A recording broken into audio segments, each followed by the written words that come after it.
नहीं होगा बहन, ठीक है, कोई बात नहीं। अगर आपको बच्चा नहीं करना है तो मत करो। पर धुंधली कहती, ये फल तो हमें दिया आज ही है और आज ही इसे सेवन करना है। धुंधली की बहन कहती है, ठीक है, तो जब आप ये फल खाएंगी तो अपनी ननद को बुला लेना।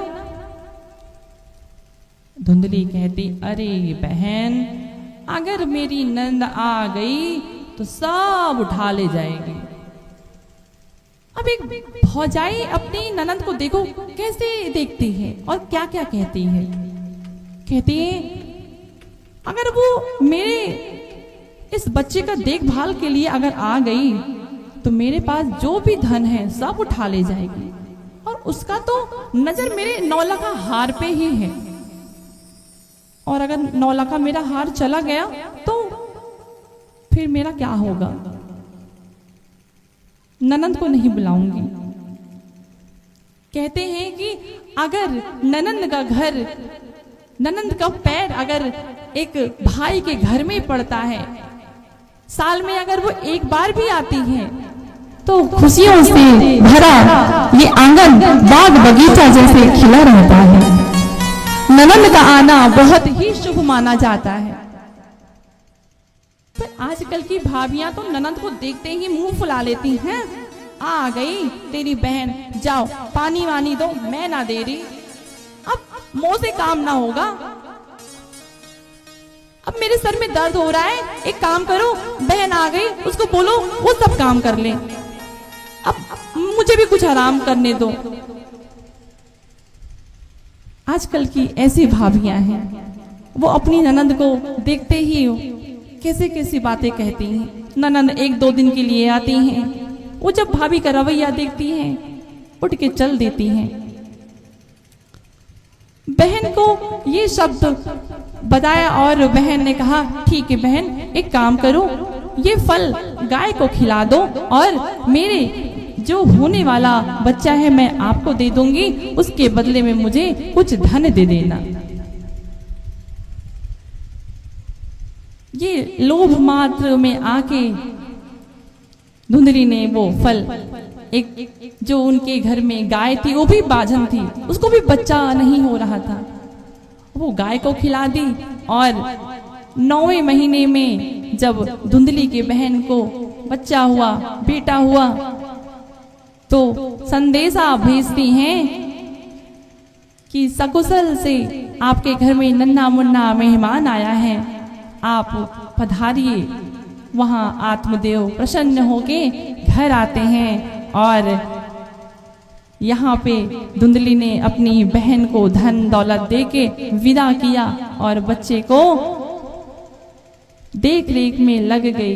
जब 6वें दिन आया तो नाम रखा गया।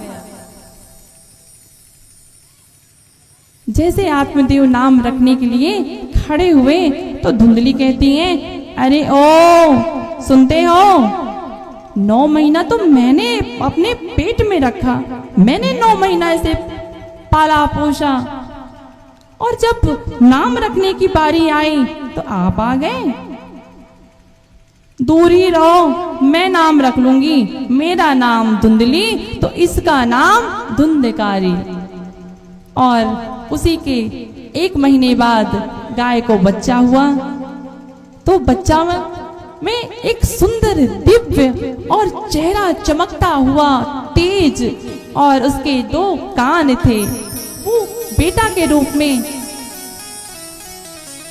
सुंदर सा दिव्य स्वरूप से जन्म दिया। उसका नाम रखा गया गोकर्ण, क्योंकि उसके 2 कान थे।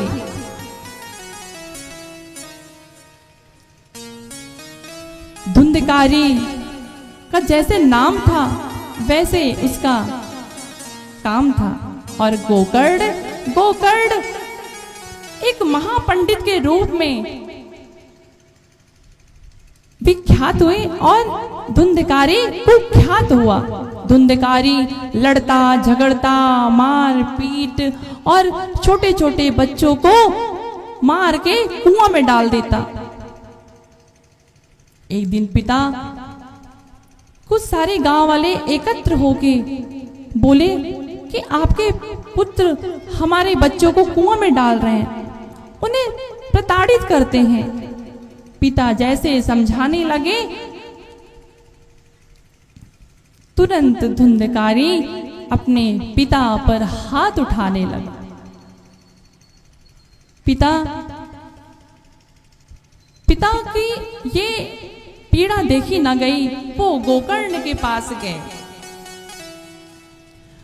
गोकर्ण से कहने लगे कि हे पुत्र, मैं क्या करूं, मैं कहां जाऊं? मेरा ही पुत्र मुझ पे हाथ उठा रहा है। मुझे ही अब इस दुनिया में नहीं रहना, मुझे इस धरा पे नहीं रहना, मुझे तो मर जाना ही भला है।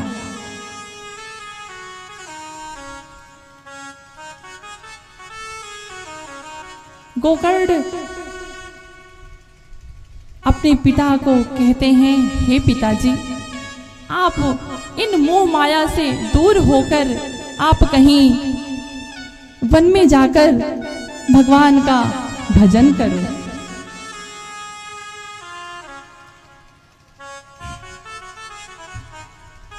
आप श्रीमद् भागवत के दसम स्कंद का रसपान करिए। आप दसम स्कंद के जितने श्लोक हैं वो ठाकुर जी के नाम के हैं। आप उन ठाकुर जी के नाम का गुणगान करिए और आप इन मोह माया से दूर हो जाओ। पिता आत्मदेव उसी समय अपना एक दो कपड़े लिए और वन को चल दिए और अपना कुछ दिन समय बीता, भजन कीर्तन अपना करते रहे। एक दिन उनका प्राणांत हो गया।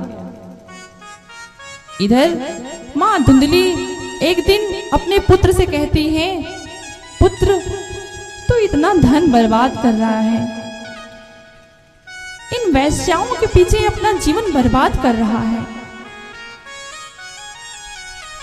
जब माता धुंधली ने उन्हें समझाने लगी तो धुंधकारी तुरंत अपनी मां का गला दबाकर जलते हुए अंगारा उनके मुख में डालकर कुएं में डाल दिया।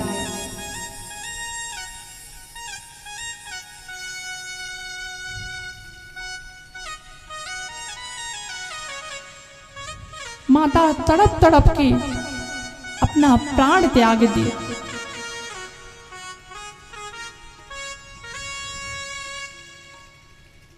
एक माँ अपने पेट में 9 महीना अपने बच्चों को जन्म देती है। वो 2 साल तक लालन पालन करती है, देखभाल करती है, और जब पुत्र बड़ा होता है तो यही कहता है, आप हमारे लिए नहीं बने, आपने किया ही क्या हमारे लिए, आप हो कौन?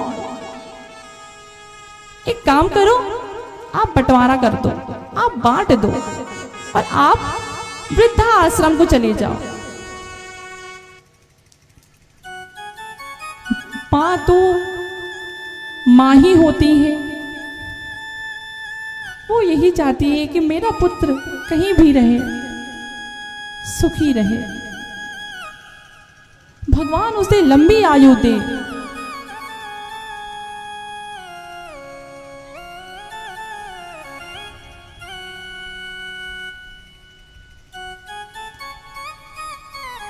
पर पुत्र को दया नहीं आती, अपनी माताओं के साथ इतना दुर्व्यवहार करते हैं। वृंदावन धाम में गौरी गोपाल वृद्धा आश्रम में ऐसे अनेक माताएं वहां पे हैं। हम देखते रहते हैं कैसे निर्दयी पुत्र हैं, अपनी मां को ऐसे बीच रास्ते पे छोड़कर चले जाते हैं, उन्हें शर्म नहीं आती। एक बार नहीं सोचते कि इनकी आयु ही कितनी है, ये कब तक जिएंगे।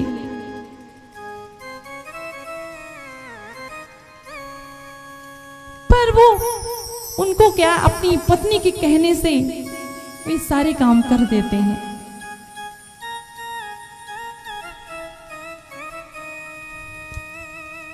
ये गलत रास्ते में पड़कर धुंधकारी अपनी माँ का हत्या करके और इन 4 वेश्याओं के साथ रोज क्रीड़ा कर और ये धन दौलत किया।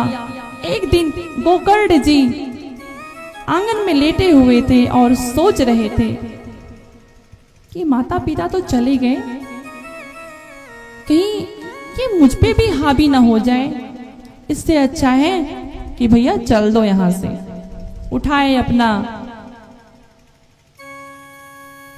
और चल दिए तीर्थ यात्रा अपना करते रहे। इधर धुंधकारी को लगा कि अब ना माता है, ना पिता, ना भाई, सब हमारा है। मस्त आनंद होके जीने लगा। लेकिन ये धन कब तक?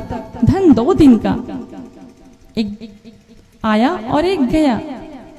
जो अर्जित किया धन था वो सब खत्म हो गया उन वैश्याओं के चक्कर में।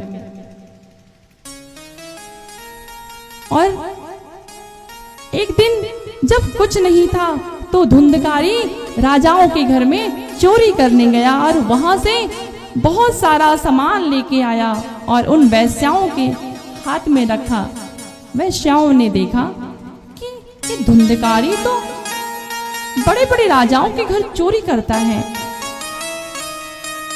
अगर ये पकड़ा गया तो कहीं मुझे भी पिटवाएगा और ये तो मरेगा, मुझे भी मार खिलवाएगा। इससे अच्छा है इसको ही मैं मार देती हूँ। वो चारों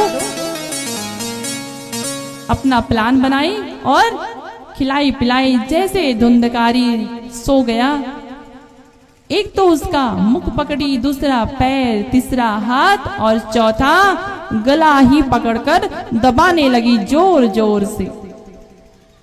लेकिन इतना कुकर्मी था, इतना दुराचारी पापी था कि उसके प्राण ही नहीं निकले, क्योंकि पापियों को जल्दी ये मौत नहीं होती, वो उनको तो भोग कर मरना होता है।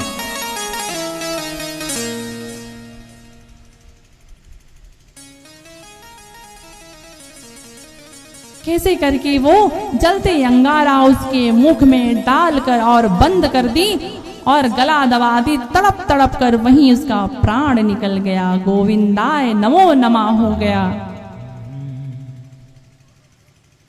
और वहीं आंगन में उसे खोद कर उस गड्ढे में दफना दिया। और उसके बाद वहां से सब धन लेके चल पड़ी। जैसे जैसे वो आगे बढ़ी, किसी गांव वाले ने सूचित किया गोकर्ण को कि आपके भाई नहीं रहे। वो वहां पे जहां जहां तीर्थ स्थान पे जाते गया और अनेक तीर्थ स्थल पे उनका नाम का पिंडदान किया। जब वो तीर्थ स्थल से लौट कर आए तो उस आंगन में चारपाई बिछाकर लेट गए। जैसे उनकी पहली नींद आई तो एक छोटा सा बच्चा रो रहा था।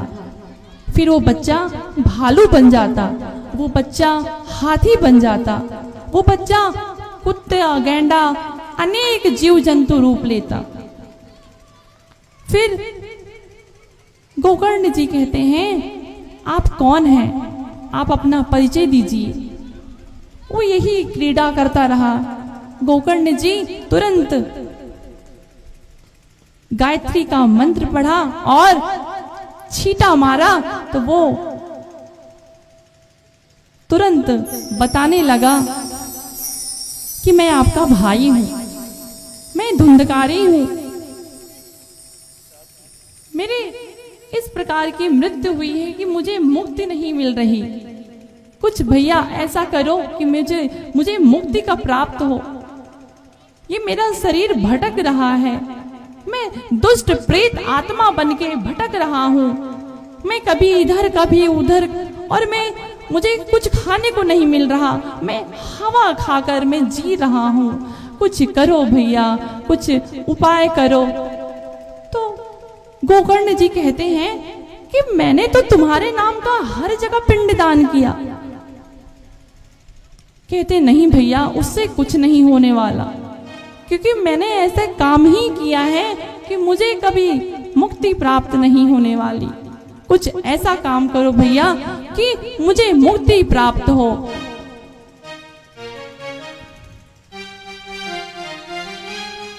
गोकर्ण जी कहते हैं ठीक है, अभी आप जाइए, मैं कुछ करता हूं। वो विचार विमर्श कर रहे थे, तभी उन्होंने कई पंडितों से पूछा, कईयों से पूछा, पर अपना अपना राय सबने दिया, पर सटीक जवाब किसी ने न दिया। फिर उन्होंने सुबह के सूर्य उगते को रोक दिया।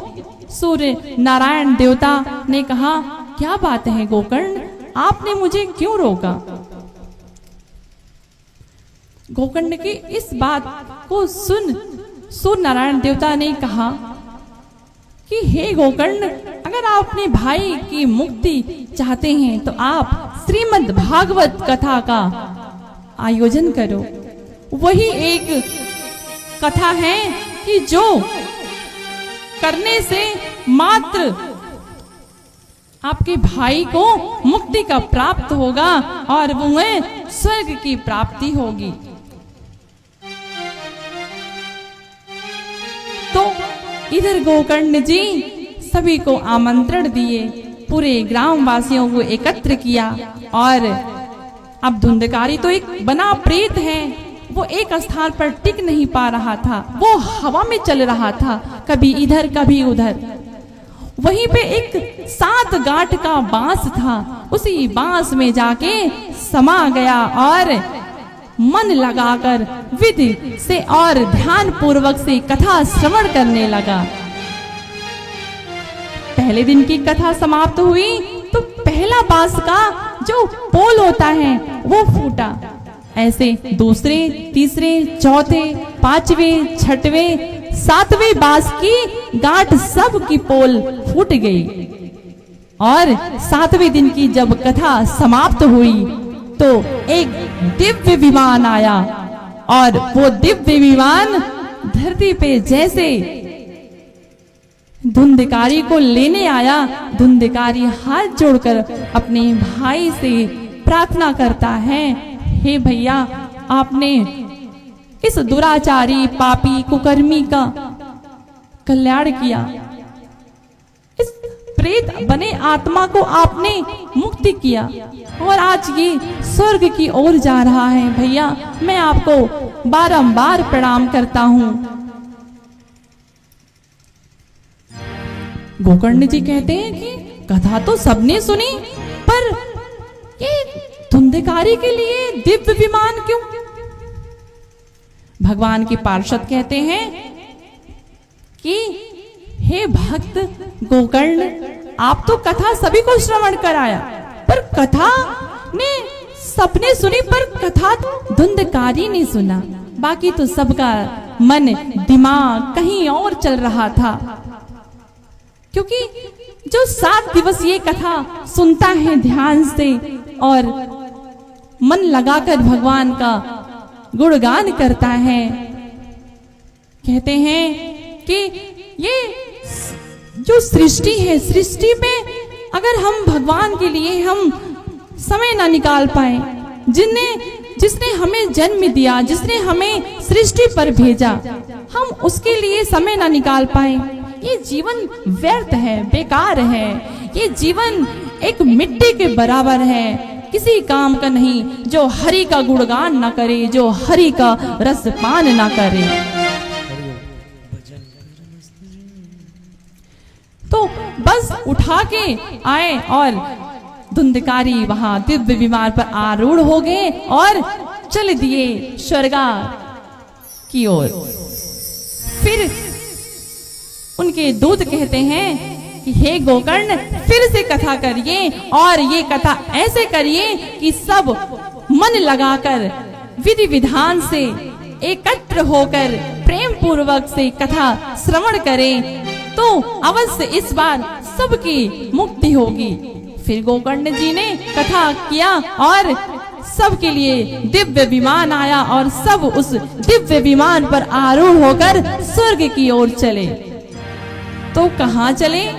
क्योंकि ये मन चंचल होता है और ये अगर हम भजन ना करें तो क्या करें। तो आइए हमारे साथ दोनों हाथ से ताली सेवा करते हुए भगवान का नाम लेते हैं।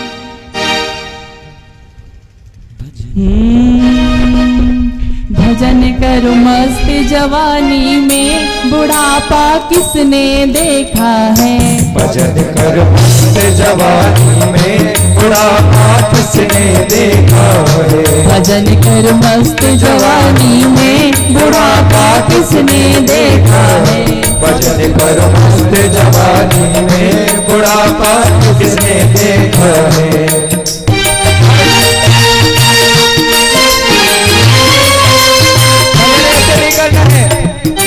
ऐसे भजन नहीं करना है।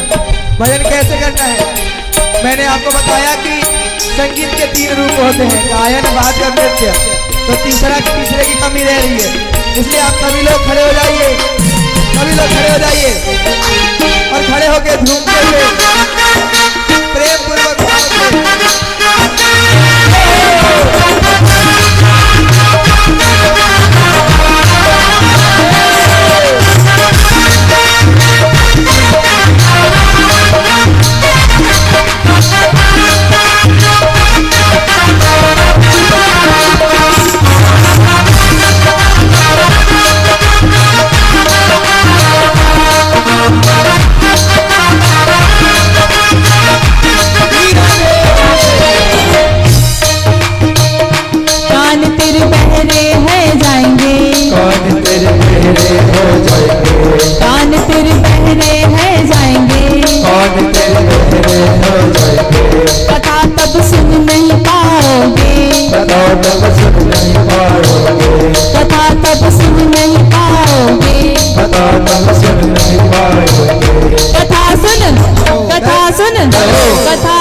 मस्त जवानी में, बुढ़ापा किसने देखा है। भजन कर मस्त जवानी में, बुढ़ापा किसने देखा है।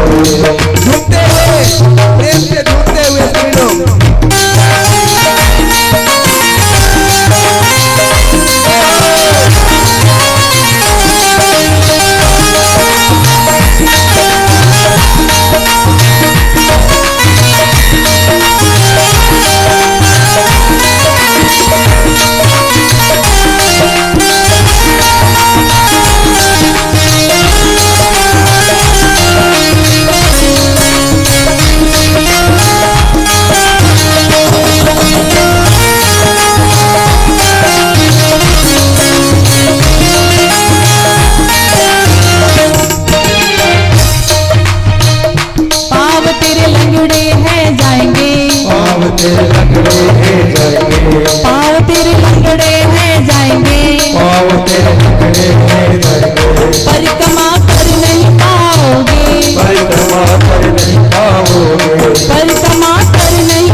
अभी ये भजन करने का नहीं है, ये उम्र है भजन करने की। अगर छोटे बच्चे कोई माथे पे तिलक लगा लिया, सिखा रख लिया और जनेऊ पहन लिया तो कहते ये तो बड़ा पंडित हो गया। ये कंठी पहन लिया तो ये तो भगवान का हो गया, ये तो सन्यासी हो गया। काय का सन्यासी हो गया? अगर आप इस उम्र में भजन नहीं करेंगे तो कब करेंगे? आपका जन्म तो 55 का है और उम्र 55 का है, तो आप 55 में भक्ति करेंगे? नहीं, यही उम्र करने का है। अगर आपके पैर ही सही नहीं रहेंगे तो आप भजन कैसे करेंगे? भगवान को देखेंगे कैसे? अगर आपके कान ही नहीं सही रहेंगे तो भजन कैसे सुनेंगे?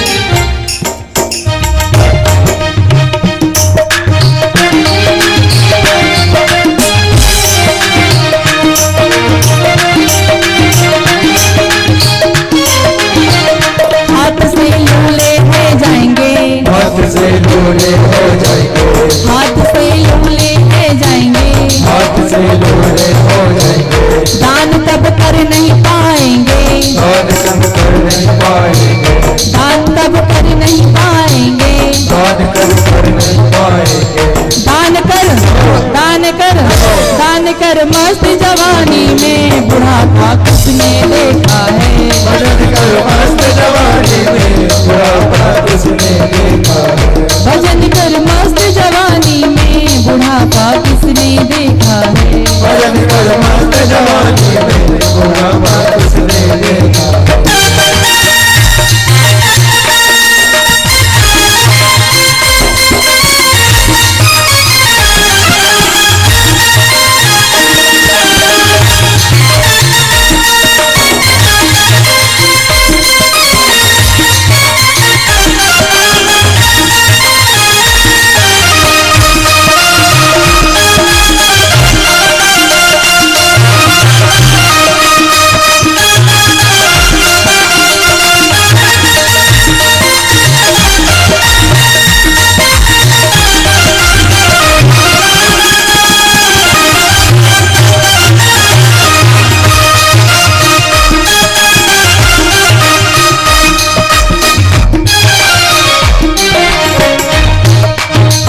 आँख से अंधे हैं जाएंगे, आँख से अंधे है जाएंगे, आँख से अंधे हैं जाएंगे, आँख से अंधे है जाएंगे।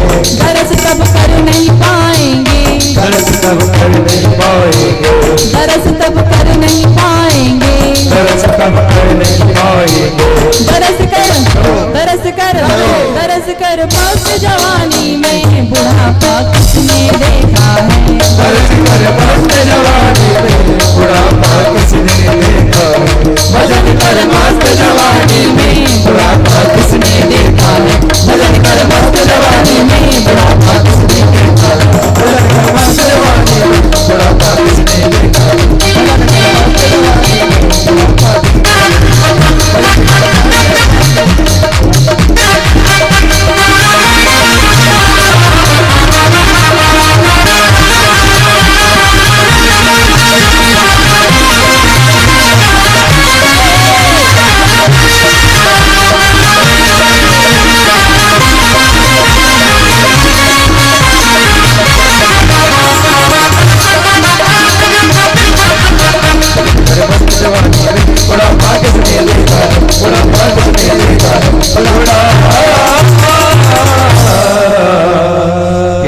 देखा। बोलिए भक्त वत्सल भगवान की जय हो। जय जय श्री राधे। श्याम। बोलिए भक्ति महारानी की, व्यास जी महाराज जय हो। आप सब भक्ति को कहते हैं कि भक्ति कैसे करें। भजन का उम्र कभी नहीं होता। भजन तो हर प्राणियों को बच्चे से लेके बुढ़ापे तक करना चाहिए। ये कभी नहीं कहना चाहिए कि ये अभी उम्र नहीं है। सभी को भजन से परिपूर्ण होना चाहिए। अपने पुत्र और पुत्रियों को कभी रोकना नहीं चाहिए। कहते हैं कि अगर जो व्यक्ति अपने बच्चे को मना करता है कि तू ये काम ना कर, भगवान के नाम का गुणगान ना कर, वो नरक ये होता है, वो नरक में जाता है। भगवान श्री हरि विष्णु स्वयं कहते हैं कि जो मेरा नाम लेता है मैं उसका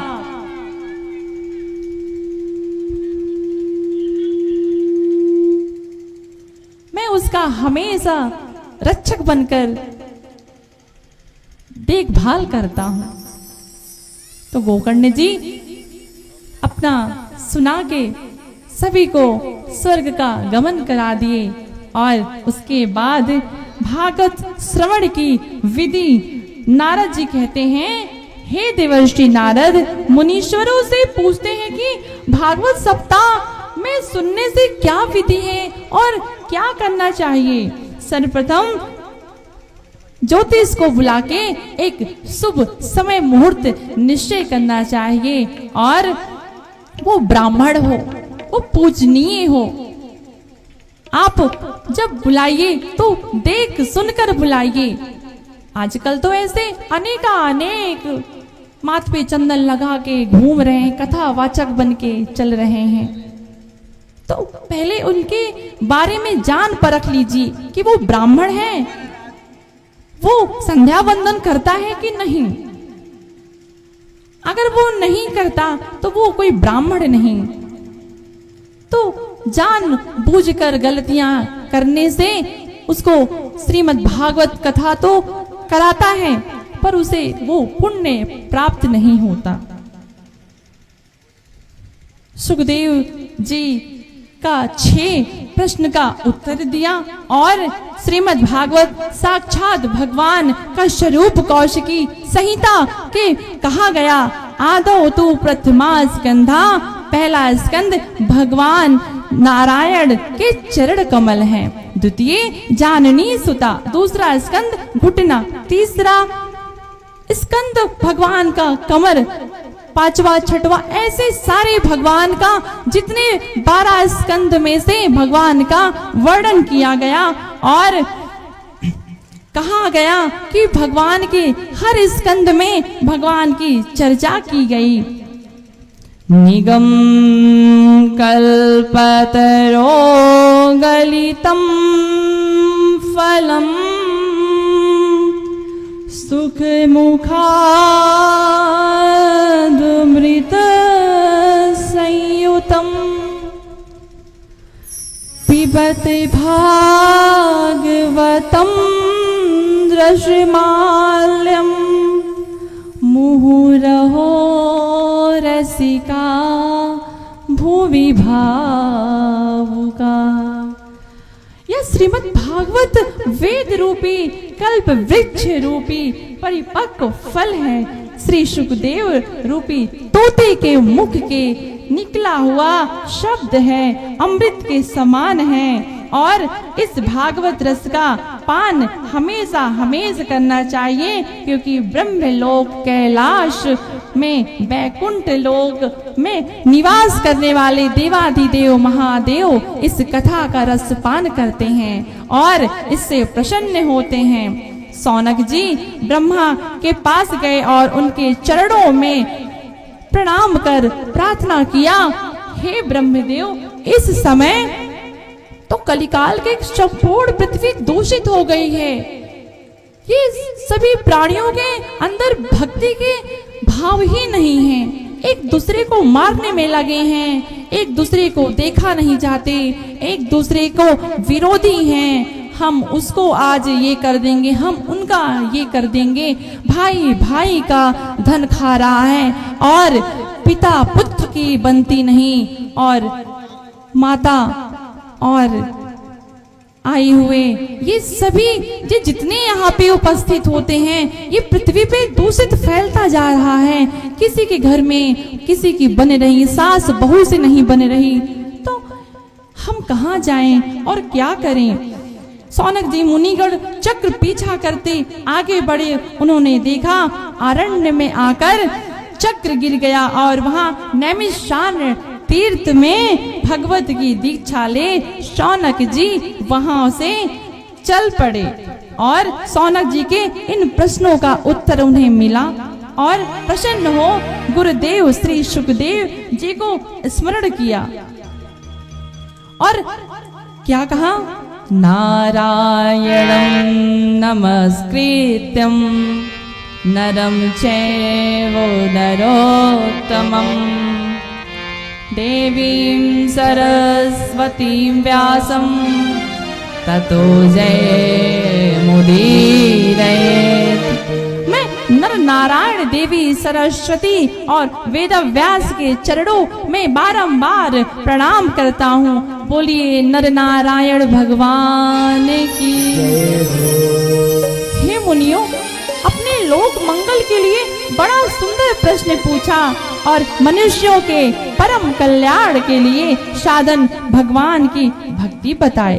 मनुष्यों का परम धर्म वही है जो भगवान की भक्ति प्राप्ति कर किंतु भक्ति में कोई हेतु नहीं हो, वही भगवान का भक्त है। भगवान के स्वरूप ज्ञान प्रदान करता है। भगवान के 24 अवतार का वर्णन करते हैं और कहते हैं कि पहले सनक, सनंदन, सनातन और सनत कुमार के रूप में भगवान नारायण ने पहला अवतार ग्रहण किया। भगवान का दूसरा अवतार रसातल पृथ्वी को निकलने के लिए भगवान वराह के रूप में हुआ। भगवान के तीसरा अवतार देवर्षि नारद के रूप में हुआ और जिन्होंने सर्वत्र भगवत भक्ति का प्रचार प्रसार किया। भगवान का चौथा अवतार धर्म की पत्नी मूर्ति देवी के रूप में हुआ, जो नर नारायण के रूप में हुआ और अखंड तप की शिक्षा प्रदान के भगवान का पांचवा अवतार सांख्य शास्त्र की रचना के लिए कपिल का अवतार हुआ। भगवान के छठवां अवतार मुनि अत्रि के यहाँ दत्तात्रेय गुरुओं भगवान के रूप में हुआ और भगवान के ये 24 गुरुओं का स्वीकार कर धर्म की शिक्षा प्रदान की। सातवां अवतार रुचि नामक के प्रजापति के यहाँ हुआ यज्ञ भगवान के रूप में। भगवान का आठवां अवतार राजर्षि नाभ के द्वारा प्रार्थना करने पर परम हंस के मार्ग की शिक्षा देने के लिए ऋषभ देव के भगवान हुआ और नौवां अवतार पृथु भगवान के रूप में।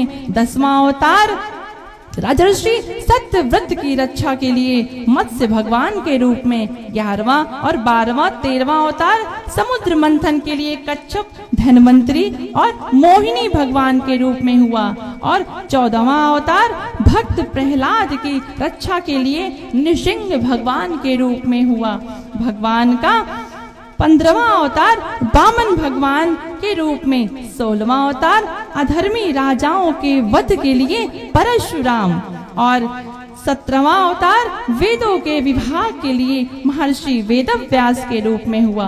18वां अवतार देवताओं का कार्य सिद्ध करने के लिए प्रभु श्री राम का हुआ। 19वां अवतार बलराम। 20वां अवतार श्री कृष्ण। 21वां हंस। 22वां की और हरि 23वां बुद्ध और 24वां अवतार कलयुग की समाप्ति में जब अधर्म की अत्यधिक वृद्धि होगी तब सम्मल नाम के गांव में विष्णु यश नामक ब्राह्मण के घर में कल की भगवान का अवतार होगा। हे शौनक जी, भगवान के इसी 24 अवतारों का हम तुम्हें श्रीमद् भागवत के रूप में सुनाएंगे। बोलो भागवत भगवान की जय हो। इदं भागवतं नामं पुराणं ब्रह्म संहितं। यह भागवत का नाम वेदों से समस्त है। मैंने सुखदेव जी की कृपा से प्राप्त की। महर्षि वेदव्यास का असंतोष, देवर्षि नारद जी का पूर्व जन्म का चरित्र। कस्मिने युग प्रवृत्तेयं स्थाने वा केन हेतुना। हे सूत जी, महर्षि वेदव्यास जी की श्रीमद् भागवत महापुराण की रचना किस युग, किस स्थान और किस कारण से की? सूत जी कहते हैं, हे सौनक जी, तीसरे युग द्वापर के महर्षि पराशर के द्वारा सत्यवती गर्भ में महर्षि वेदव्यास का जन्म हुआ। वेदव्यास भूत भविष्य के ज्ञाता, और उन्होंने देखा कि ये प्राणी मेघा कम आयु भाग्यहीन है, आलसी हैं, विभाग करते हैं, स्त्री शूद्र और अधम ब्राह्मणों का वेद में अधिकार नहीं, अतः के ये वेदार्थ के जानने के योग्य नहीं। हम इन्हें क्या शिक्षा देंगे, हम इन्हें क्या बतलाएंगे? ये सब विचार कर रहे थे। तब देवर्षि नारद को वहां पे आसन प्रदान किया। नारद जी व्यास जी से पूछते हैं, हे वेदव्यास, आपने वेदों की अकृतार्थ 17 पुराण महाभारत की रचना मग्न क्यों किए? असंतोष का क्या कारण है? व्यास जी कहते हैं, मैं असंतोष हूँ क्योंकि मैंने इतना पुराण की रचना की, मुझे संतोष नहीं, मेरा मन कहता है कि मैं कुछ और करूं। तब उन्हें नारद जी कहते हैं कि आप तो स्वयं ही जानते हैं और मुझे भी मार्गदर्शन दीजिए। हे व्यास जी, आपने 17 पुराण तो रचना की, पर आपका मन ये चंचल के रूप में क्यों व्यक्त हो रहा? आप इतने परेशान क्यों हैं? व्यास जी कहते हैं कि भगवान की महिमा का वर्णन हमने अभी तक नहीं किया, इसीलिए हमारा मन चंचल है और ये मन बड़ा भाग रहा है, विचित्र है। तो नारद जी कहते हैं, आप श्रीमद् भागवत महापुराण की रचना कीजिए। अब आप ये समाधि के रूप में बैठेंगे और महाभारत की रचना करने के बाद श्रीमद् भागवत की रचना करिए। मैं एक इतना पुराना आपको इतिहास सुनाता हूँ, सुनिए। मैं भगवान की भक्ति और ब्रह्मा का पुत्र में कैसे बना? देवर्षि नारद जी भगवान श्री सुखदेव वेदव्यास जी से कहते हैं, वेदव्यास जी कहते हैं कि आप तो इतने भक्त हैं, पर इतनी भक्ति आई कहाँ से? नारद जी कहते हैं कि हे वेदव्यास जी, मैं उस पूर्व जन्म में एक वेदव्यास से ब्राह्मण सेवा करने वाली एक दासी का पुत्र था। एक बार कुछ ऋषि मुनि चातुर्मास करने आए और चातुर्मास करके जब वो जाने लगे तो मैं भी उनके पीछे पीछे चल पड़ा और मैं भी कहा कि हे ऋषि मुनि, मैं भी आपके संग चलूंगा, मुझे भी भक्ति भाव करनी, मुझे भी भगवान का नाम लेना है। तो ऋषि मुनि बोले, हे पुत्र, अभी तुम बहुत छोटे हो, आपकी माँ को देखभाल करने के लिए कोई नहीं है। एक काम करो, आप कुछ दिन तक अपनी माँ का देखभाल करो, जैसे ही आप बड़े हो जाएंगे मैं आपको पुनः अपने पास अपने आश्रम में बुला लूंगा। पर छोटा बच्चा तो बड़ा खुश था कि मैं इन संत महात्माओं के संग जाके हरि का गुणगान करूंगा, भगवान का नाम लूंगा। पर उनकी बातें सुनकर वो दुखी सा हो गया। वो कहने लगा कि ये महात्माएं तो अजीब ही हैं, एक बच्चे के दिल की बात ना समझ पाए। उदास हो गए और जैसे ही सुन उदास हो गए, महात्माओं ने कारण कृपा कर मुझे मंत्र बताइए और कहने लगा कि हे भगवान, आप जा तो रहे हैं, मुझे कुछ ऐसा मंत्र दीजिए कि वो मेरी भक्ति को एक नहीं, दो नहीं, अपितु कई गुना मुझे फल प्राप्त करे और भक्ति का रंग चढ़े। नमो भगवते तुभ्यं वासुदेवाय धीमहि पद्मनाभनिधाय नमः संकर्षणाय च। इस मंत्र का मैं निरंतर जप करता रहूंगा। आप ये मंत्र मेरे लिए मुझे देके मेरे पर नहीं, आपने बहुत बड़ा मेरे पे उपकार किया। जैसे वो भगवान का अनुग्रह मान वन में पहुंचा, चलते चलते थक गया और प्यास से बहुत उसका मन उतावला हो रहा था कि मुझे कहीं प्यास लगी, कहीं पानी मिल जाए, मैं पानी पी लूं तो मेरी प्यास बुझ जाए।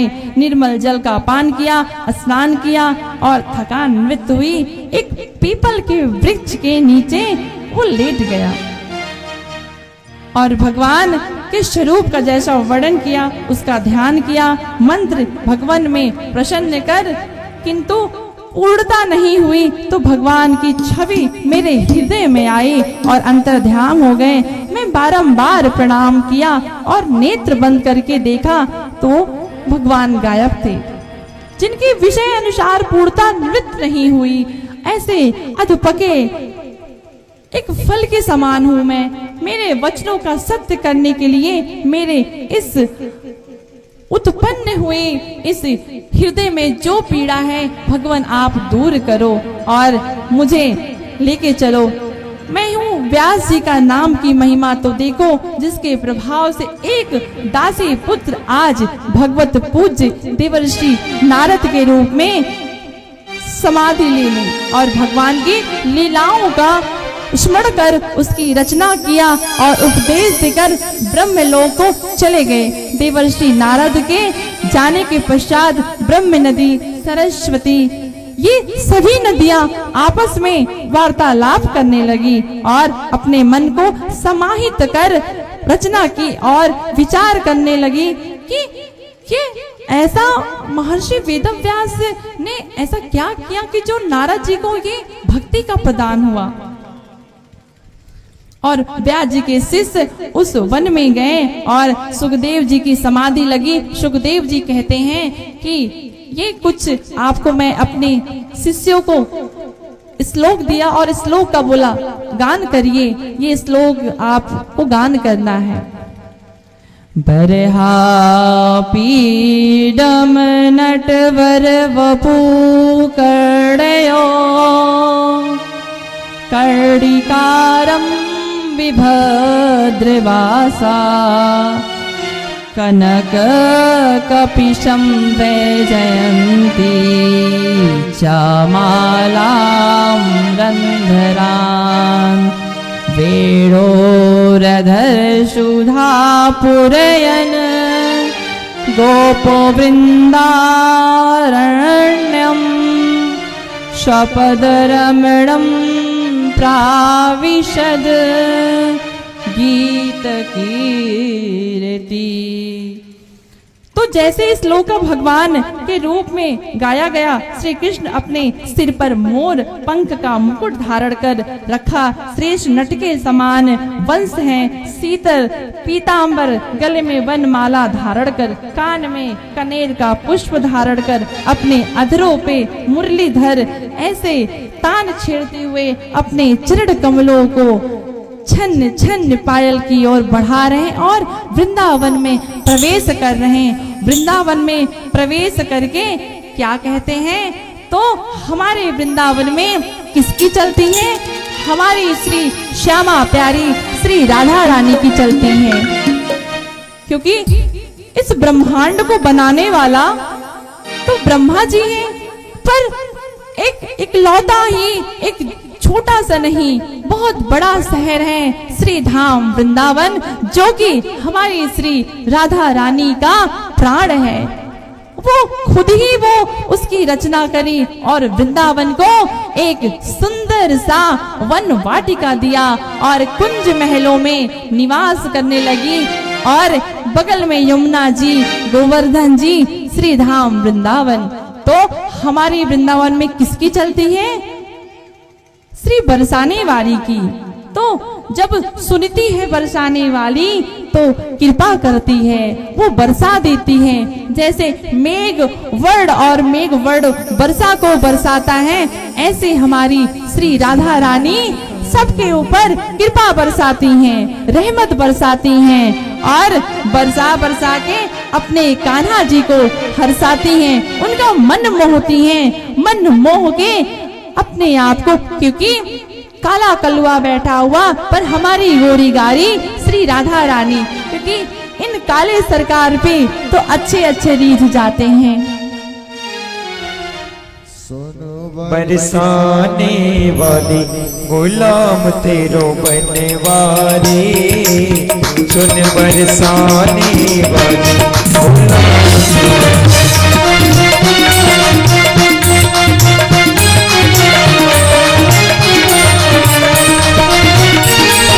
सुन बरसाने वाली गुलाम तेरो बनवारी सुन बरसाने वाली गुलाम तेरो बनवारी सुन बरसाने वाली गुलाम तेरो बनवारी वो सुन बरसाने वाली गुलाम तेरो बनवारी बनवारी बनवारी बनवारी बनवारी बनवारी गुलाम तेरो बनवारी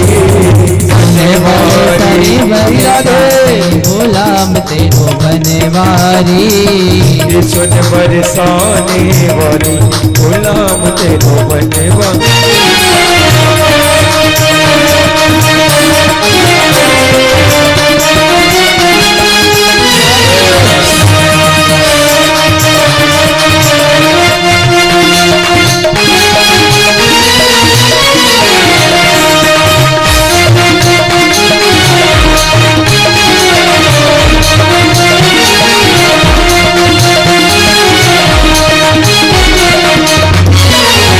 राधे बरसाने वाली की है राधे बरसाने वाली की है राधे बरसाने वाली है राधे कान्हा की प्यारी की है राधे कान्हा की प्यारी है राधे विश्वभानु दुलारी की है राधे विश्वान दुलारी राधे संतों की प्यारी है राधे संतों की प्यारी है हम बुझा उठा कर कहते हैं हम हो गए राधा रानी के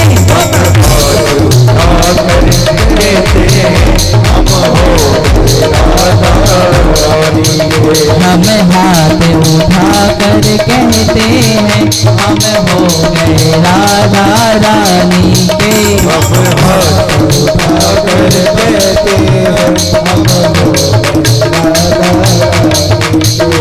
हाथ उठा के कहना है कैसे कहना है?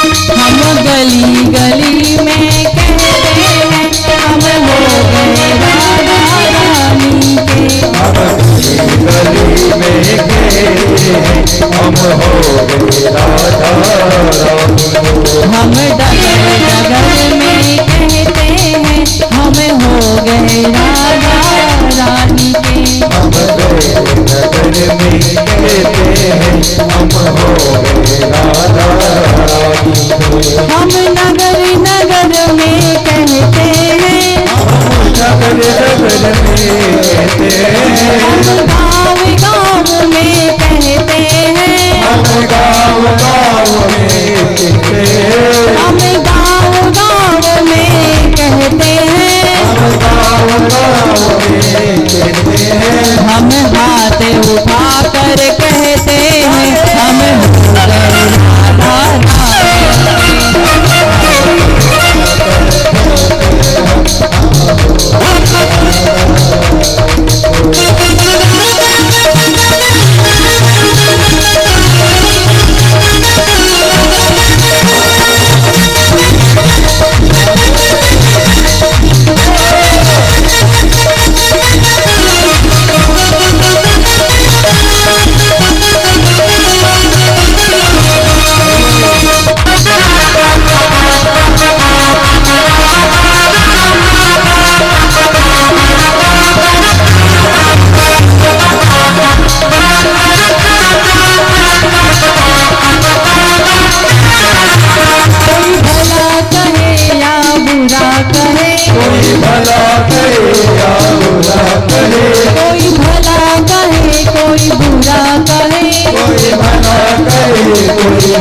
अजी कहने दो जी कहता रहे,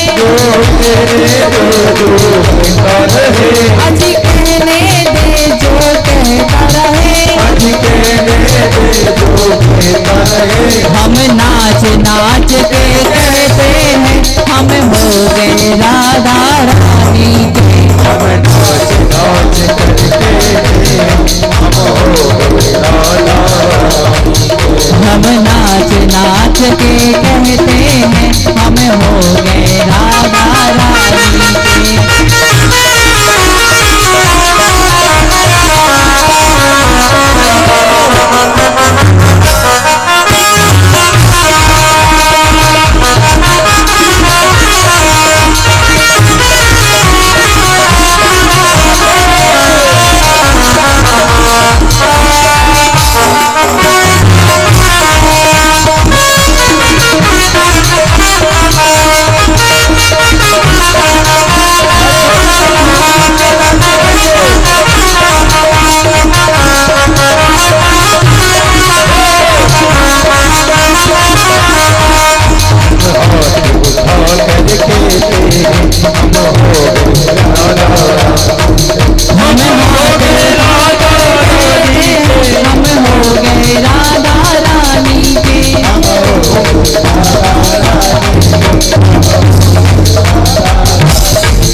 वृंदावन में हुक्म चले बरसाने वाली का।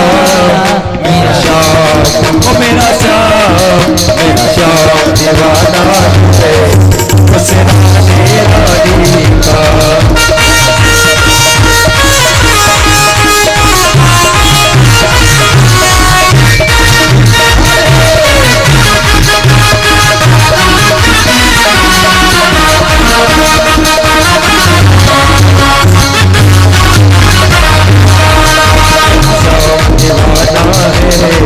उस राधे रानी का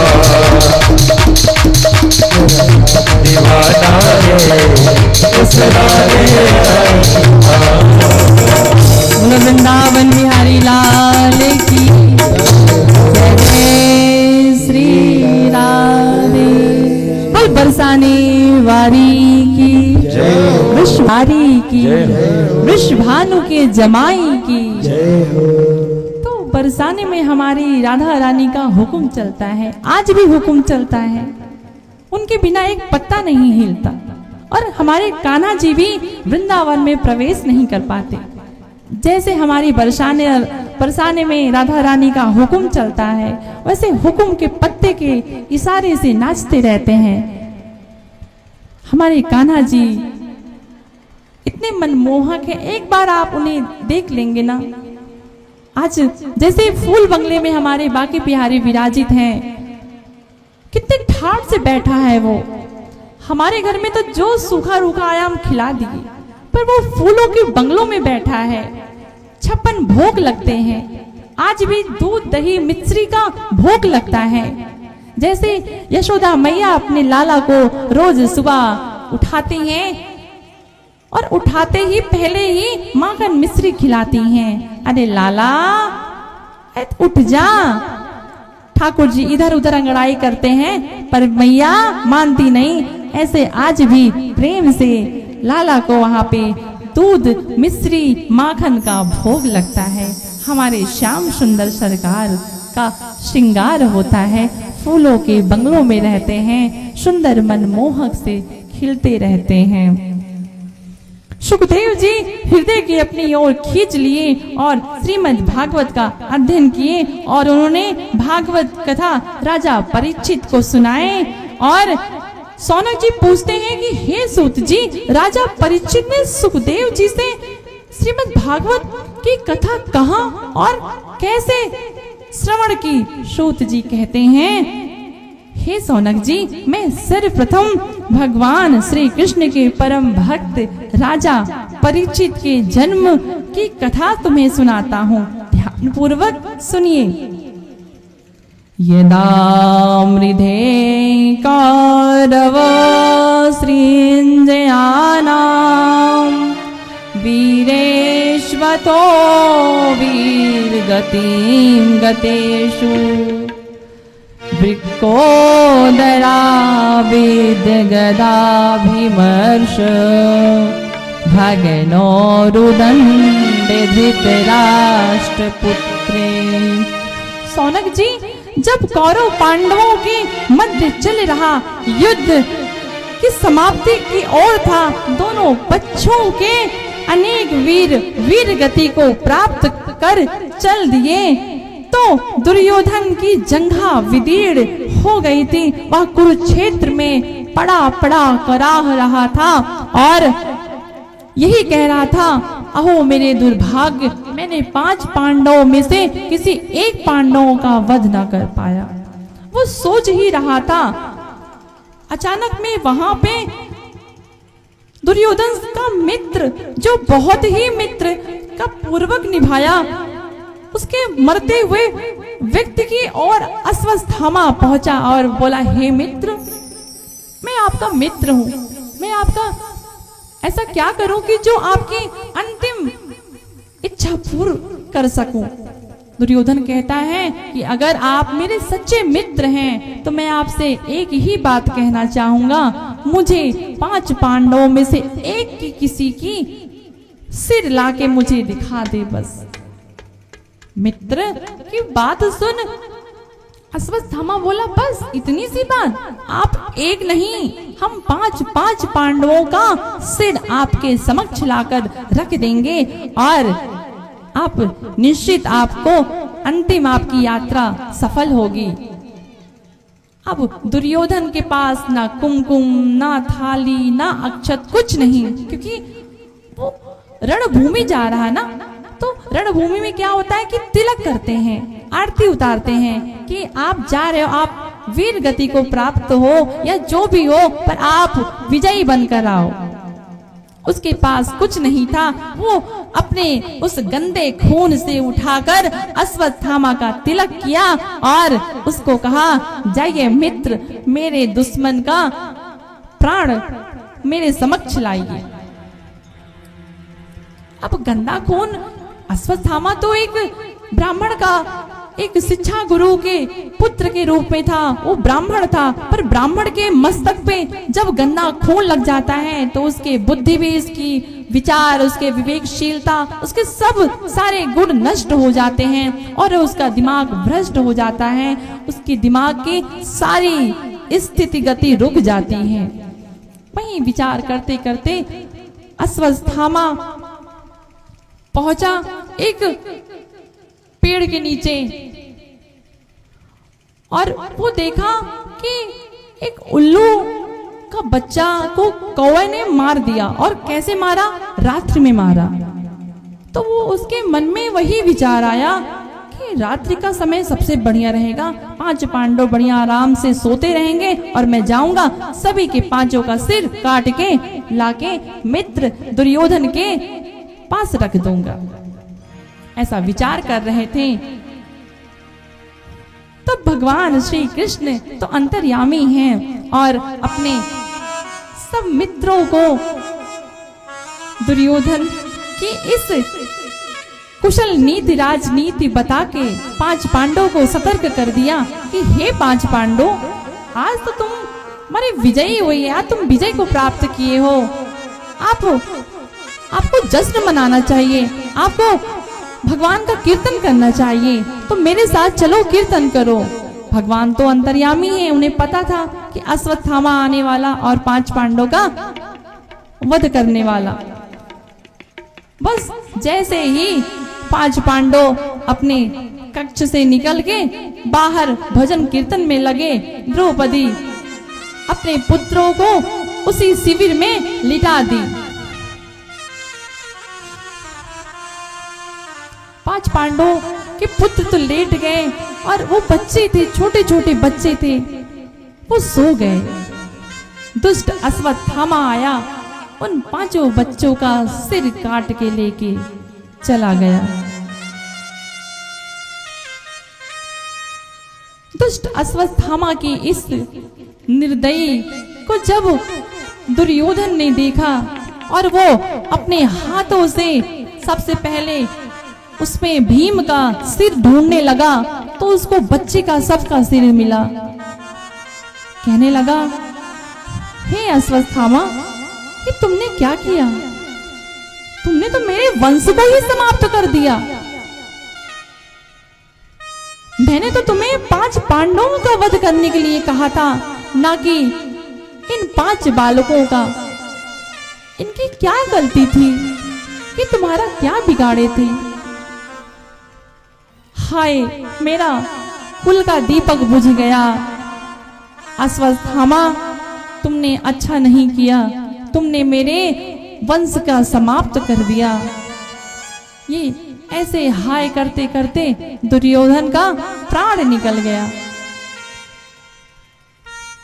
तभी भीतर से सुबह हुई और भीतर से द्रौपदी के पुत्रों के जब कटे सिर को मां द्रौपदी देखती है, हाय मेरा पुत्र, हाय मेरा पुत्र करके कराह कराह से रुदन कर रही, रो रही, जैसे एक तालाब से मछली को निकाल के फेंक दिया जाए, वैसे मछली की तरह तड़प रही थी एक माँ।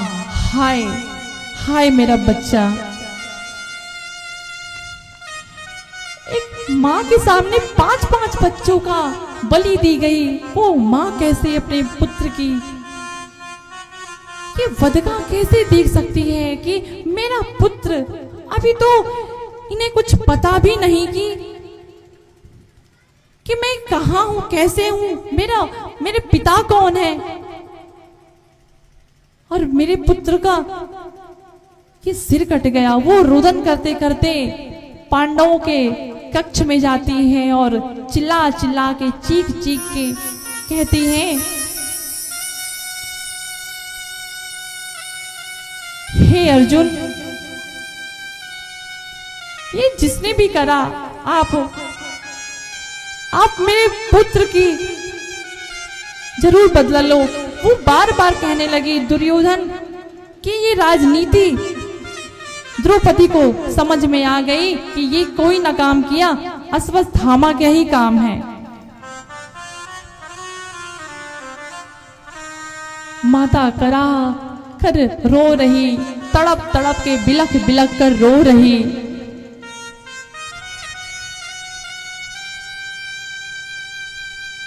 जो माता 9 महीना अपने गर्भ में बच्चे को पालती है और 9 महीना के बाद जन्म देती, आज उसी माता के समक्ष उसका पुत्र मृत्यु के सैया पर लेटा हुआ, वो माँ कैसे संतोष करे, कैसे अपने आप को संभाले। एक जननी अपने पुत्र के लिए आंधी तूफान से लड़ जाती है। वो चलते फिरते जंगलों में घिर जाती है। आज उसके समक्ष उसके 5 पांडवों के पुत्र उसके सामने ऐसे मृत्यु के सैया पर पड़े हुए और वो रो रही, चिल्ला रही कि ये कौन निर्दयी ऐसा किया, मैंने किसका क्या बिगाड़ा था, मैंने क्या किया और ये मेरे साथ ही क्यों ऐसा हुआ। माता शिशूनां निधनं सुतानां निशम्य घोरं त्वपरितपमाना तदारो ददाश्कलाकुलाक्षी ताम सांतयान कीर्तिमाली। प्रातःकाल जब उठते ही द्रौपदी ने ये देखा और अपने इन बालकों की हत्या देखकर माता चिल्ला चिल्ला के कहने लगी, कृष्ण कृष्ण महाबाहो भक्ता नाम भयंकर तमेको दह्या मानाम रपोसी संस्कृत। हे परम पराक्रमी श्री कृष्ण, भक्तों के अभय प्रदान करने वाले, ये भयंकर तेज मुझे सब ओर से जला रहा है। अश्वत्थामा वहां से भागा और द्रौपदी कह रही है कि नहीं, ये गुरुपुत्र है, इनकी हत्या मत करिए, आपको ब्राह्मण हत्या लग जाएगी। उसके कहने से भगवान श्री कृष्ण कहते हैं कि ब्राह्मण तो पूजनीय है अर्जुन, पर इसके साथ साथ आपका कुछ हक बनता है कि ये इसका दुष्परिणाम इसको मिलना चाहिए। ये 5 पुत्रों की हत्या की, इसके साथ कुछ अवश्य करो। अर्जुन वही उसके चेहरे पे कालिक पोतता है और उसे बंदी बनाकर घोड़ों पे खसीटता हुआ वन की ओर ले जाता है और उसके चेहरे पे कालिक लगाकर गधे पे बिठाता है। ये अश्वत्थामा को रहा ना गया, उसका ये बदला उसके मन में रहा कि ये बदला मैं अवश्य लूंगा। अब एक ही वंश बचा था जो उत्तरा के गर्भ में पल रहा था। अब उत्तरा के गर्भ में अश्वत्थामा ने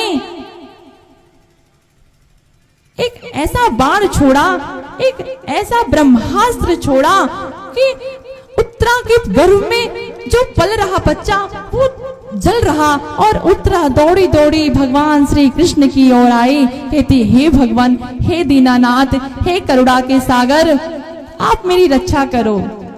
दीन दयाल वीरद संभारी, हरहु नाथ मम संकट भारी।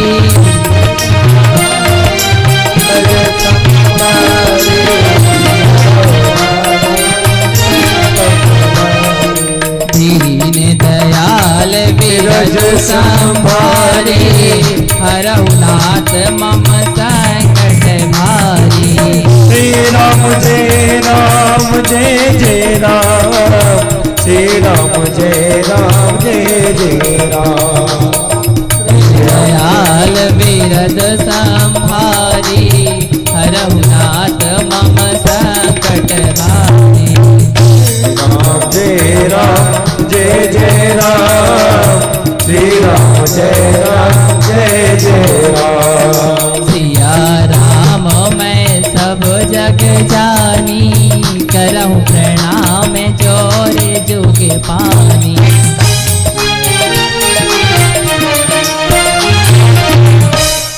ये दीनदयाल विरल संभारू का ये कि आप मेरे गर्भ की रक्षा करिए, हे प्राणनाथ, हे दीनदयाल, हे दीनानाथ, भगवान श्री हरि विष्णु, आप मेरी रक्षा करिए।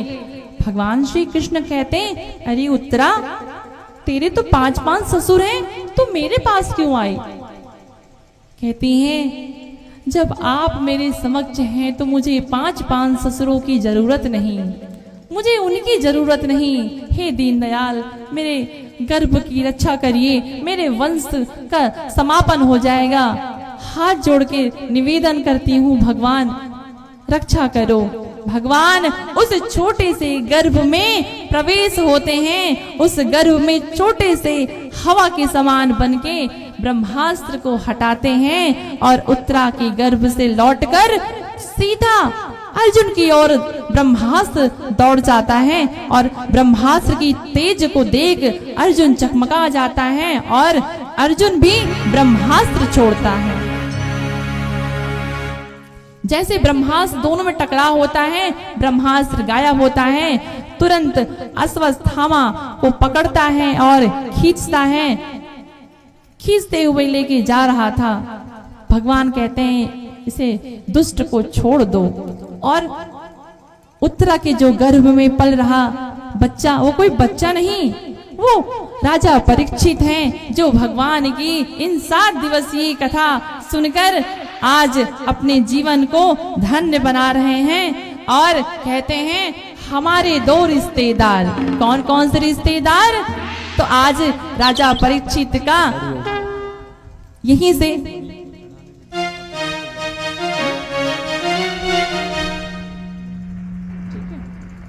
तो आज राजा परीक्षित यही भगवान की भक्ति में आ रहे हैं। हमारे 2 ही रिश्तेदार, तो कौन कौन रिश्तेदार? झूमते हुए हमारे साथ आप सब करताल बजाते हुए झूमिए। एक हमारी राधा रानी,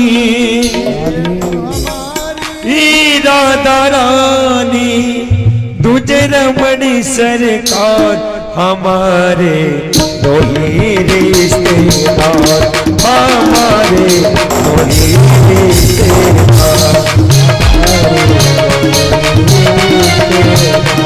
हमारे दो ही रिश्तेदार,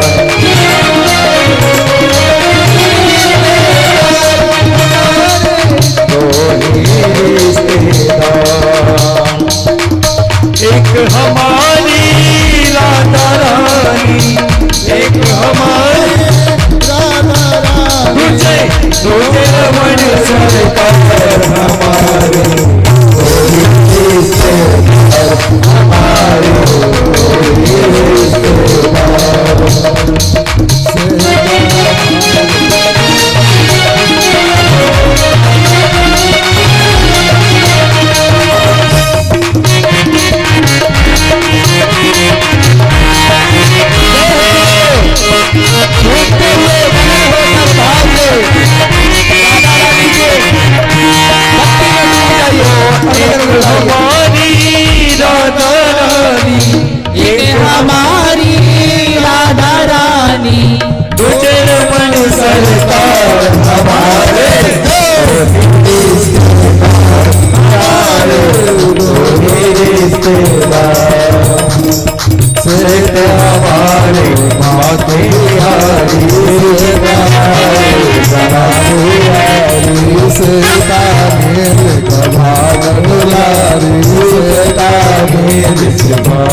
निराली राधा रमण की मैया निराली जो कोई भी इनको धावे जो कोई इनको बैठावे जो कोई इनको डर के धावे जो कोई इनके दर पे जावे उसका बेड़ा पार हमारे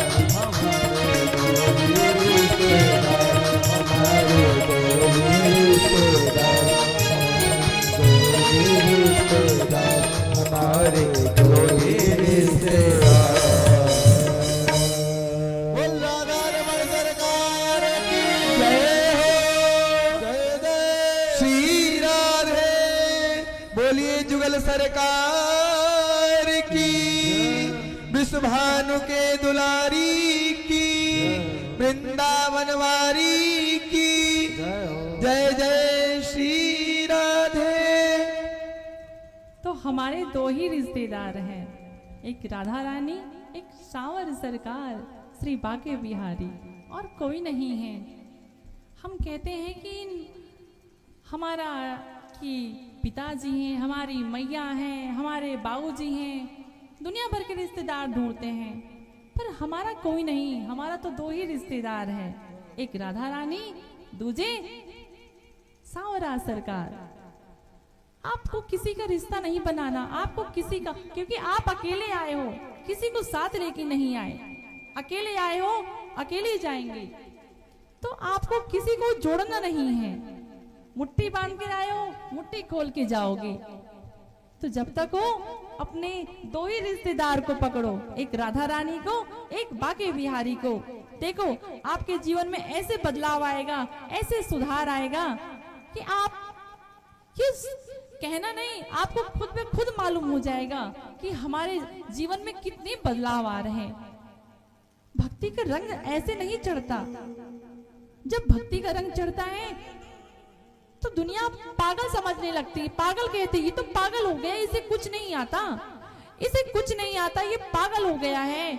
हमें जमाना पागल कहता है, पर हम तो दीवाने राधा रानी के हैं, हम तो बिहारी जी के दीवाने हैं। हमें तो वृंदावन बसा लो, हमें अपने चरण में बसा लो, श्री राधा रानी के चरणों में।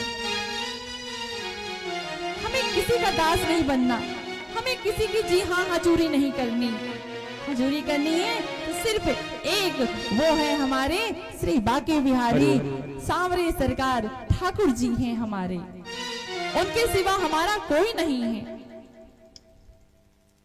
हम इन मोह माया में घिरे पड़े हैं, और मोह माया में हम जब तक निकले नहीं तब तक हमसे भक्ति नहीं होगी। हम वृंदावन जब पहुंचे तो वहां पे हमसे कहा गया कि आपको कंठी पहनाएंगे, आपको दीक्षा देंगे, पर आपको लहसुन प्याज छोड़ना होगा। अब ये बात जब हमारे घर वाले को मालूम चला तो वो साफ साफ कह दिए, अभी तुम्हारी उम्र क्या है, तुम लहसुन प्याज छोड़ने की बात कर रहे हो। पर हम उनके एक न सुनी और अपने ठाकुर जी का, क्योंकि जब एक स्त्री अपने एक बेटी अपने मायका को छोड़ती है तो क्या क्या छोड़ती है, अपना घर परिवार, माता पिता, अपना ग्राम, अपने सगे संबंधी को सबको छोड़ती है। पर अगर वो एक चीज छोड़ के अपना ले, उसके जीवन में बहुत ही धन धान्य से परिपूर्ण रहेगा। वो क्या है? अगर हम परम पिता परमेश्वर के लिए सिर्फ लहसुन प्याज छोड़ के भगवान की भक्ति में लग जाएं, देख लो 1 महीना न बीतेगा, आपके जीवन में ऐसे बदलाव आएगा, ऐसे बदलाव की प्रवृत्ति उठेगी, आप खुद पे खुद सब भूल जाएंगे कि लहसुन प्याज, क्योंकि लहसुन प्याज कोई गलत चीज नहीं, वो तामसिक भोज है, वो हमारे भक्ति में अवरोध बाधा उत्पन्न करता है, हमारे गलतियों को, हमारे गलत बातों को प्रभाव डालता है और हमसे गलतियां कराता है, क्योंकि वो तामसिक भोजन में आता है। तो हमें छोड़ना कोई गलत नहीं, पर अगर हम छोड़ दें उस परम परमेश्वर पिता के लिए, क्योंकि ठाकुर जी का भोग लहसुन प्याज का नहीं लगता, उनका तो भोग तुलसी के दल से लगता है। तो हमें अगर भक्ति अपनानी है, भक्ति करनी है, तो हमें लहसुन प्याज छोड़ना होगा। अगर जो कोई ये छोड़ देगा और भगवान की भक्ति में लग जाएगा, उसके जीवन की अपार शक्ति दिन के दिन बढ़ती जाएगी और वो भगवान का भक्त बन जाएगा। बोलिए भक्त वत्सल भगवान की जय हो वृंदावन जाऊंगी सखी, वृंदावन जाऊंगी। आप लोग वृंदावन में जा रहे हैं तो कैसे जा रहे हैं वृंदावन? वृंदावन ऐसे नहीं जाते। वृंदावन अगर जो जाता है वो लौट के नहीं आता। तो आज वृंदावन जा रहे हैं, आप झूमते हुए वृंदावन जाएंगे। और कैसे जाएंगे? मोरे उठे विरही तीर सखी, वृंदावन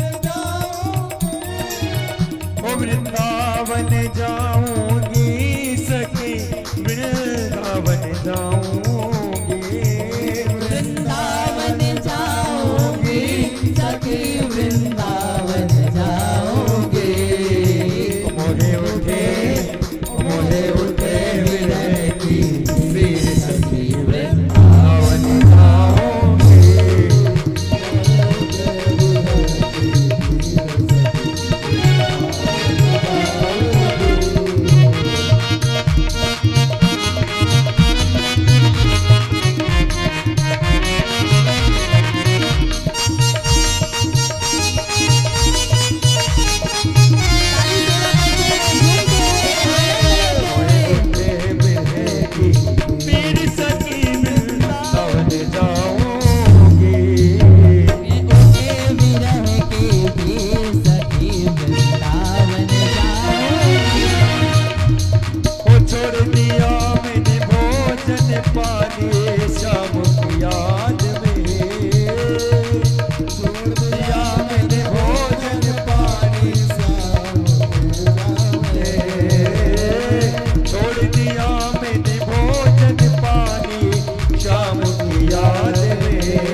सलोनी सूरत पे दीवानी हो गई। श्याम सलोनी सूरत पे दीवानी हो गई। अब कैसे में धीर सखी कहानी हो गई। अब कैसे मैं धीर सखी कहानी हो गई।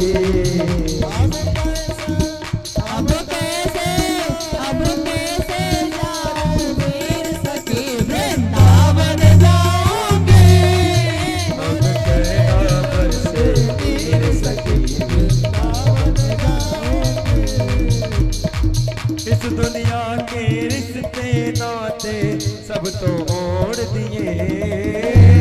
इस दुनिया के रिश्ते नाते सब तोड़ दिए। तुझे कैसे दिखाऊंगी ये दिल चीर के। तुझको कैसे दिखाऊं न डाले न डाले तोर सखी वृंदावन जाऊंगी। वृंदावन जाऊंगी सखी वृंदावन जाऊंगी।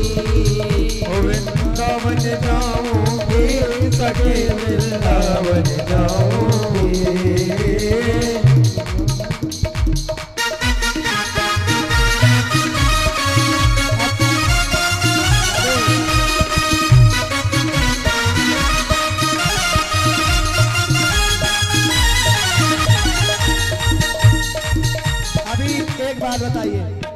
अभी महाराज जी कह रहे हैं तो कोई नहीं झूम रहा है। और अभी आप लोग के घर पे विवाह पड़ जाए तो 2 दिन पहले से फरमाइश हो जाती है कि डीजे आनी चाहिए।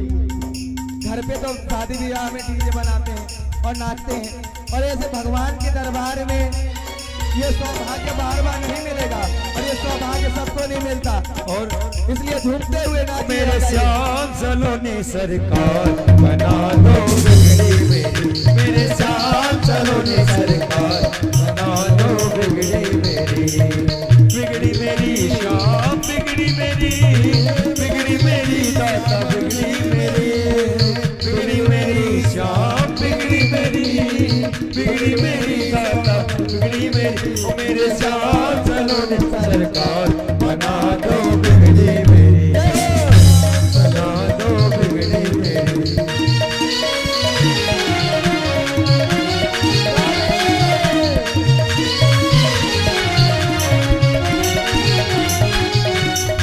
बिगड़ी मेरी श्याम बिगड़ी मेरी दाता बिगड़ी मेरी, बिगड़ी मेरी श्याम बिगड़ी मेरी दाता बिगड़ी मेरी, ओ मेरे खाटू वाले यार, ओ मेरे ब्रजमंडल के सरकार बना दो बिगड़ी मेरी,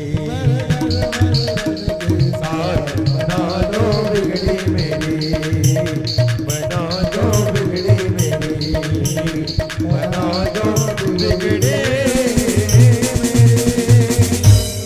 बोले राधे वल्लभ सरकार की जय, बाके बिहारी लाल की जय, पूज्य सदगुरुदेव भगवान की जय, व्यास जी महाराज की जय हो। आज की कथा हम विराम करते हैं। कल की कथा में हम सुनेंगे कुंती स्तुति और भीष्म स्तुति। कुंती क्या क्या कहती हैं भगवान श्री कृष्ण से, कल की कथा में हम रसपान करेंगे और हम आनंद लेंगे। और कल की कथा में हमें बहुत आनंद आने वाला है, क्योंकि अब कुछ ही समय है जो भगवान का जन्म होने वाला है। तो कल की कथा में अगर जितने लोग आए हैं कल आएंगे तो और आनंद आएगा। कल क्या, इन 7 दिवस की कथा है। इन 7 दिवस बहुत लंबा नहीं, ये जिंदगी 7 दिन की है। इस 7 दिन में ही हमारा प्राण निकलता है। तो ये समझ लो कि एक 7 दिन की हमारी जिंदगी बची है। उस 7 दिन की जिंदगी में हमें भगवान का नाम जप और आनंद लेना है, भगवान की भक्ति करनी है। ये कोई न्योता नहीं, ये कोई निमंत्रण नहीं कि आपको बुलाना होगा, आपको आना होगा और आप भगवान के सामने आके बैठ के भगवान का भजन कीर्तन और आनंद से कथा सुनेंगे। तो कल की कथा आप श्रवण करेंगे। आप सभी का स्वागत है, हार्दिक अभिनंदन है। हम अपनी वाणी को विराम करते हैं। सबन को राधे राधे। आरती भजन को विशेष सूचनाएं हैं। तन पवित्र सेवा किए, धन पवित्र किए काम, मन पवित्र हरि भजन से होए त्रिविध कल्याण। शिव परिवार के समस्त सेवादारों के द्वारा आयोजित इस श्रीमद् भागवत कथा में जो सहयोगी गण हैं, जिन्होंने इस कथा को में दान देकर अपने जीवन को कृतार्थ बनाया है, आइए उनके नाम निम्न हैं। श्री रामाचल मिश्र जी कोटेदार, जिन्होंने 1 बोरी चीनी का दान भंडारे के लिए किया है। कृष्णा मिश्र जी पलिया, श्वेता ओझा जी सरमेलालपुर और मनोज तिवारी जी लोहरा मऊ, रजनीश शुक्ल जी ने 1 बोरी आटा दान किया है भंडारे के लिए। और प्रथम दिवस की जो प्रसाद की सेवा थी वो श्री गुलजारी मिश्र जी के द्वारा की गई। और कल की जो कथा के लिए डीजल की सेवा है, पूजन के लिए है, अशोक यादव जी की तरफ से है। ठाकुर जी आप सभी को धन धान्य से परिपूर्ण करें और आपके घर में यश वैभव कीर्ति बनी रहे। लक्ष्मी जी सदा आपके घर में निवास करें। जो हमारे कथा में कार्यकर्ता गण हैं, जो सहयोगी गण हैं, जो अपना सारा काम धाम छोड़ करके, सब कुछ छोड़ करके यहाँ पे आकर भगवान की सेवा में लगे हुए हैं, महाराज जी की सेवा में लगे हुए हैं। उनके भी नाम निम्न हैं: हनुमान पांडे जी, बबलू तिवारी जी, दरोगा तिवारी जी, कप्तान तिवारी जी, सूबेदार तिवारी जी, सचिन तिवारी जी, विशाल मौर्य जी, अमित तिवारी जी, सोनू यादव जी, आदर्श पांडे जी, सुमित मिश्रा जी, आकाश मिश्रा जी, रवि मिश्रा जी, संतराम मौर्य जी, विजय यादव जी, रामजीत मौर्य जी और बादल लल्लू मिश्रा जी, ये निम्न कार्यकर्ता हैं जो सभी भक्ति भाव से बिना किसी लोभ के भगवान की सेवा में लगे हुए हैं, हमारे महाराज जी की सेवा में लगे हुए हैं। ठाकुर जी, श्री जी इन पे अपनी कृपा बनाए रहे और महाराज जी का आशीर्वाद सदा इनके ऊपर बना रहे और इनकी आगे की जीवन मंगलमय हो। भगवान इनके जीवन में इनको खूब तरक्की दें, खूब लक्ष्मी की प्राप्ति हो। राधे राधे, जय श्रीमन नारायण। आइए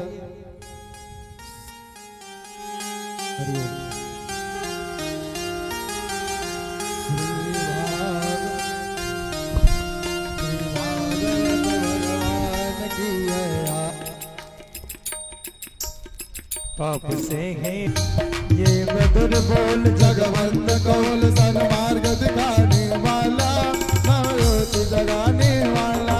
ये शांति गीत पावन पुनीत, पापों को मिटाने वाला, हरि दर्श कराने वाला। जय सुख करनी ये दुख हरणी, ये सुख करनी ये दुख हरणी। श्री मधुसूदन की आरती, पापियों को पाप से तारती। श्री भागवत भगवान की है आरती, पापियों को पाप से है तारती।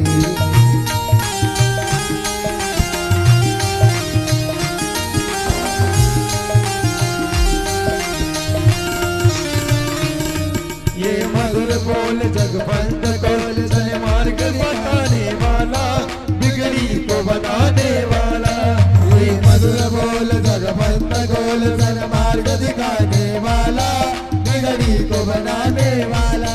श्री राम यही घनश्याम यही, सब राम यही घनश्याम यही। सीताराम यही राधा श्याम यही, सीताराम यही राधा श्याम यही। जग के मंगल की आरती, पापियों को पाप से है तारती। पापियों को पाप से है तारती। श्री भागवत भगवान की है आरती, पापियों को पाप से है तारती। भागवत भगवान की है आरती, पापियों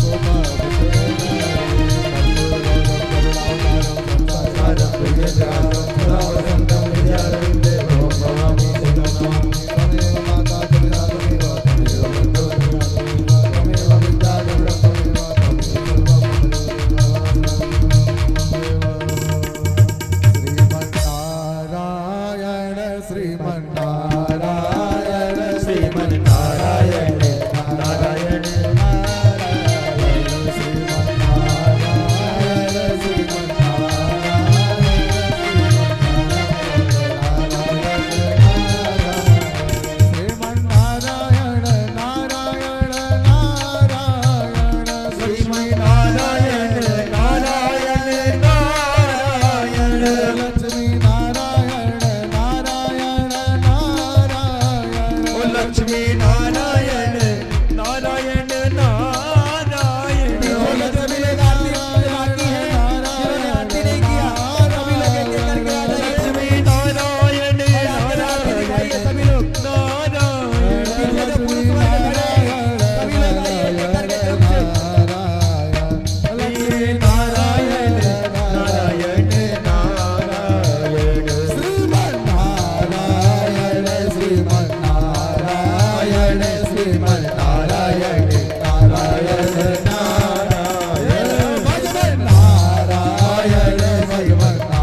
से है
व्यास जी महाराज की जय हो। इस नगरमस्त के समस्त देवी देवता की जय हो। ओम नमः पार्वती पदे हर